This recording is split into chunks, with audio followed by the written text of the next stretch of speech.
Hi, this is Brandon with the City of Laredo Open Data Division. Let's take a look at how we can quickly find the date range of our data in Power BI using the CALENDARAUTO function. Here I'm using the Contoso Sales sample data from Microsoft. And let's say we want to find the date range for all the tables in our data model.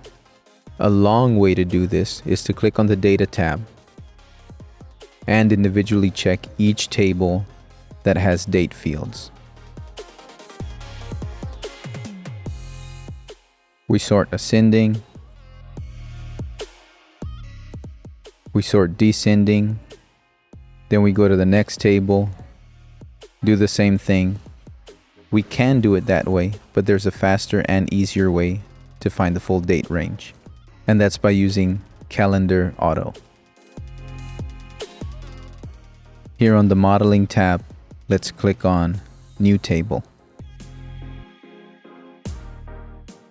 And let's call this new table Date Range.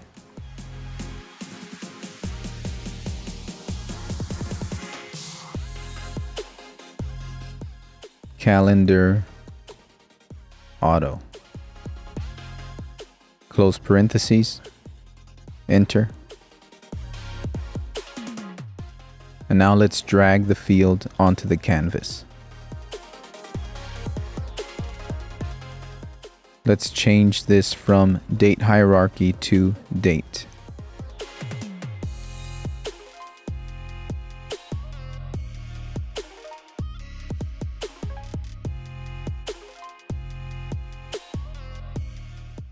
And there's our calendar table.